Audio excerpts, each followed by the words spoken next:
నితిన్ కొత్త సినిమా 'తమ్ముడు' movie review అయితే తెలుసుకుందాం ఈ వీడియోలో. ఇంకా విషయం గురించి వచ్చేస్తే 'తమ్ముడు' మూవీ ఎలా ఉందంటే నితిన్ కంబ్యాక్ ఇచ్చిందా లేదా అనేది మనం తెలుసుకుందాం first. First of all movie గురించి చెప్పాలంటే ఫస్ట్ హాఫ్ అయితే చాలా బోరింగ్గా ఉంటుందన్నమాట. సినిమా అయితే చాలా బోరింగ్. దిల్ రాజు గారు ఏదో అంటే నితిన్ ఫ్లాపులు వచ్చాయి, ఫ్లాపులందరికీ కామన్. తర్వాత ఈ సినిమా వీడికి మంచి హిట్ అవుతుంది అనుకున్నాను, కానీ ఫస్ట్ హాఫ్ అయితే చాలా స్లోగా ఉంటుంది స్టార్టింగ్. అదే కూడా తర్వాత ఇంకా సినిమా అయితే వేరే మతలబ్ అంటే మొత్తం అంతా కూడా మామూలుగా ఉండదు. సినిమా అయితే నెక్స్ట్ లెవెల్కి వెళ్ళిపోద్ది ఒక్కసారి. ఎక్కడికెక్కడికో అంటే జానర్ చిన్నగా చేంజ్ అవుతూ సినిమా అయితే చాలా బాగుందన్నమాట.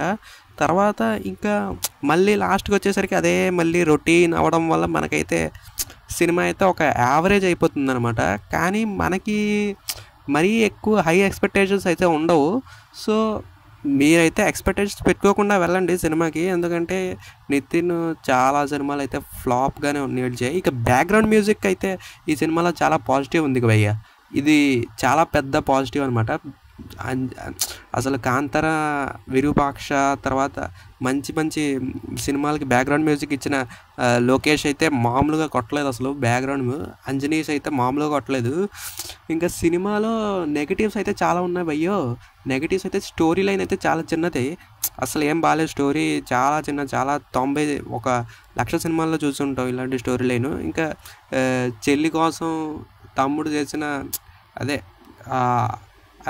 ఆ స్టోరీయే. ఇంకా అంత పెద్ద అక్క కోసం తమ్ముడు చేసిన ప్రయత్నాలన్నీ అసలు ఏం బాగుండదు. అంటే చాలా రొటీన్గా ఉంటుంది, కానీ జానర్ అయితే చేంజ్ అయిపోతూ ఉంటుంది. ఒకసారి యాక్షన్ అడ్వెంచర్, కానీ ఒకసారి సైన్స్ ఫిక్షన్, ఒకసారి విరూపాక్ష టైప్ అనిపిస్తుంది, ఒకసారి ఏమో మొత్తం ఏదో ఫ్యామిలీ డ్రామా అనిపిస్తుంది. అసలు మెయిన్ పాయింట్ ఏంటంటే అసలు డైరెక్టర్ సినిమాలు ఎలా తీద్దాం అనుకున్నాడు వాడికైతే అర్థం కాలేదు.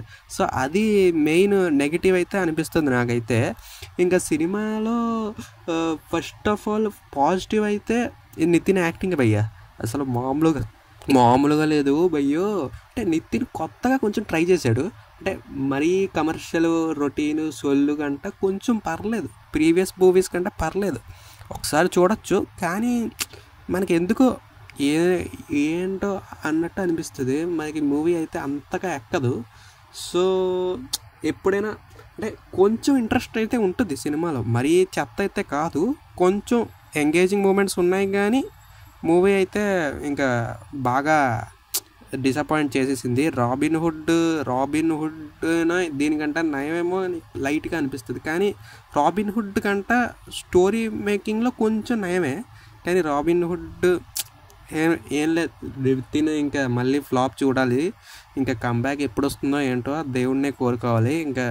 ఇంకా ఈ మూవీ గురించి చెప్పాలంటే మీరు ఒకవేళ మరీ డబ్బులు ఫ్రీగా ఎక్కువగా ఉంటే వెళ్ళిపోండి, లేదయ్యా మాకు అంత డబ్బులు లేవు మేము ఓటీటీలో చూసుకుంటామంటే ఓటీటీలో బెస్ట్ ఇది సినిమా. నా ఒపీనియన్ అయితే ఇది ఒక జస్ట్ యావరేజ్ మూవీ మాత్రమే.